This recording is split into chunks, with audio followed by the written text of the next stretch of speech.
ഷെഫേ, ഒരു പ്രശ്നമുണ്ട്. നമ്മുടെ ഫ്രിഡ്ജിന്റെ അടുത്തെ ഈ സ്വീറ്റിന്റെ മേലെ അലൂമിനിയം ഫോയിൽ ഒട്ടിപ്പിടിച്ചെടുക്കുന്നു. സ്വീറ്റ് അലുമിനിയം ഫോയിലോ? അതെ അതെ. എന്നിട്ട് അപ്പോൾ ഞാനത് ഷെഫിനെ കാണിക്കാൻ വേണ്ടി കൊണ്ടുവന്നിട്ടുണ്ട്. ഇതായിരുന്നോ? എടാ, ഇത് എഡിബിൾ സിൽവർ ആണ്. അങ്ങനെ പറഞ്ഞാൽ ഇത് എഡിബിൾ ആയിട്ടുള്ള സിൽവർ. ഓക്കെ, ഇതുപോലെ തന്നെ നമുക്ക് ഗോൾഡും ഉണ്ട്. പ്യൂറസ്റ്റ് ഫോം ഓഫ് സിൽവറും ഗോൾഡും നമുക്ക് ഫുഡിൽ നമുക്ക് ഗാർണിഷ് ആയിട്ട് നമുക്ക് ഉപയോഗിക്കാനായിട്ട് പറ്റും. നീ ഹോട്ടെ കുസീൻ എന്ന് കേട്ടിട്ടുണ്ടോ? അതായത് ഹൈ എൻഡ് കുസീനാണ്, ഏറ്റവും ഹൈ എൻഡ് ആയിട്ടുള്ള ഫുഡുകൾ ഉണ്ടാക്കുന്നത്.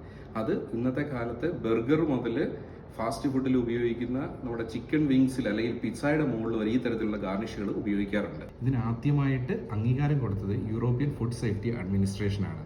എല്ലാ ഗോൾഡുകളും സിൽവറുകളും ഒരു കാരണവശാലും നമുക്ക് ഫുഡിൽ ഉപയോഗിക്കാനായിട്ട് പറ്റത്തില്ല.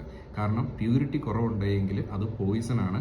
സിൽവറിന് പകരം ചിലപ്പോൾ അലുമിനിയത്തിൻ്റെ ഫ്ലേക്സുകളായിരിക്കും ചിലപ്പോൾ സിൽവർ ലീഫ് എന്ന് പറഞ്ഞ് മാർക്കറ്റിൽ അവൈലബിൾ ആയിരിക്കുന്നത്. FSSAIയുടെ ഗ്രേഡോട് കൂടിയിട്ടുള്ള മാത്രമേ ഉള്ളൂ നമ്മൾ ഫുഡിൽ ഗാർണിഷായിട്ട് ഉപയോഗിക്കാനായിട്ട് പറ്റത്തുള്ളൂ.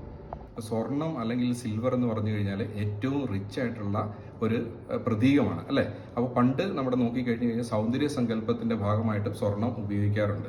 സ്വർണം ഒരിക്കലും നമ്മുടെ ഉള്ളിൽ ചെന്ന് കഴിഞ്ഞാൽ അതൊരിക്കലും നമ്മുടെ ഡൈജസ്റ്റീവ് സിസ്റ്റത്തിലേക്ക് പോവുകയോ അത് ഡൈജസ്റ്റ് ആവാതെ അവിടെ കിടന്നിട്ടുള്ള പ്രശ്നങ്ങൾ ഉണ്ടാവുകയോ ചെയ്യുന്നില്ല. 23 ക്യാരറ്റ് മുതൽ 24 ക്യാരറ്റ് ഇൻ ബിറ്റ്വീൻ ആയിട്ടുള്ള സ്വർണം മാത്രമേ ഉള്ളൂ നമുക്ക് ഗാർണിഷ് ആയിട്ട് നമുക്ക് ഉപയോഗിക്കാനായിട്ട് പറ്റത്തുള്ളൂ. ഈ സ്വർണം അല്ലെങ്കിൽ വെള്ളി എന്ന് പറയുന്നത് നമ്മൾ പല ഷേപ്പുകളിൽ നമുക്ക് ഫുഡിൽ നമുക്ക് ഉപയോഗിക്കാവുന്നതാണ്.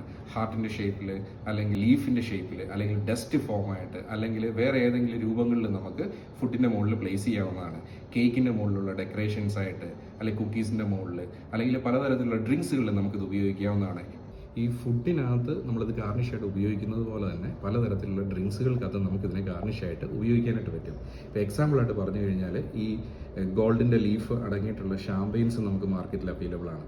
അതുപോലെ തന്നെ സിൽവർ ലീവ്സും അടങ്ങിയത് നമുക്ക് കാണാനായിട്ട് സാധിക്കും. ഇനി നമ്മൾ സെർവ് ചെയ്ത് ഇപ്പോൾ ഒരു വൈൻ സെർവ് ചെയ്യുമ്പോഴത്തേന് ആ ഗ്ലാസിൻ്റെ റിമ്മ് ഗോൾഡ് ഡസ്റ്റിനകത്ത് നമ്മൾ ഡിപ്പ് ചെയ്തതിന് ശേഷം അതിനകത്ത് സെർവ് ചെയ്യുമ്പോഴത്തേനും വളരെ റിച്ച് ആയിട്ടുള്ള ഒരു അനുഭവമായിരിക്കും കിട്ടുക.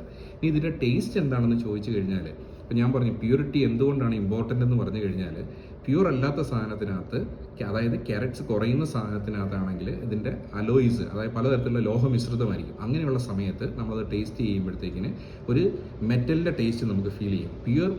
പ്യൂർ ആയിട്ടുള്ള ഗോൾഡ് ആണെങ്കിൽ ഒരിക്കലും നമുക്ക് ആ ഒരു ടേസ്റ്റ് ഉണ്ടാവത്തില്ല. അത് മോർ ടേസ്റ്റ് ആയിട്ടായിരിക്കും നമുക്കത് ഫീൽ ചെയ്യുക. സോ അതുകൊണ്ടാണ് ഏതൊരു തരത്തിലുള്ള ഫുഡിൽ നമുക്ക് ഇതിനെ ഗാർണിഷായിട്ട് ഉപയോഗിക്കാമെന്ന് പറഞ്ഞത്. അത് കാരണം നമുക്ക് യാതൊരു തരത്തിലും ടേസ്റ്റിൽ വ്യത്യാസം ഇത് ചേർക്കുന്നതുകൊണ്ട് ഉണ്ടാവത്തില്ല. അപ്പോൾ ഇത് എക്സ്പെൻസീവ് അല്ലേ ഈ ഗാർണിഷ്? എക്സ്പെൻസീവ് ആണോ എന്ന് ചോദിച്ചു കഴിഞ്ഞാൽ അത്രയ്ക്കും വലിയ എക്സ്പെൻസീവ് ഒന്നുമല്ല. ഇപ്പോൾ ഒരു $10 കൊടുത്തു കഴിഞ്ഞാൽ 30 ഷീറ്റിൻ്റെ ഒരു ഗോൾഡ് ലീഫ് നമുക്ക് ആമസോണിൽ നമുക്ക് മേടിക്കാനായിട്ട് പറ്റും. ഒരേ ഒരു കാര്യം ശ്രദ്ധിക്കേണ്ടതെന്ന് പറഞ്ഞു കഴിഞ്ഞാൽ, ഇതിൽ ഒരു ഗോൾഡ് എന്ന് പറയുമ്പോഴത്തേക്കും നമ്മൾ സാധാരണ നമ്മൾ ദേഹത്ത് അണിയുന്ന ഒരു ഗോൾഡ് അല്ല ഇത്.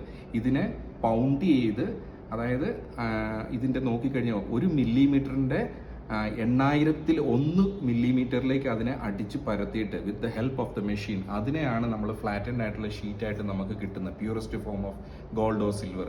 അതുകൊണ്ട് തന്നെ അത് വളരെ ചെറിയൊരു അംശം മാത്രമേ ഉള്ളൂ നമ്മൾ ഭക്ഷണത്തിൽ ഗാർണിഷായിട്ട് നമ്മൾ ഉപയോഗിക്കുന്നുള്ളൂ. So it's not very expensive. Okay, thank U.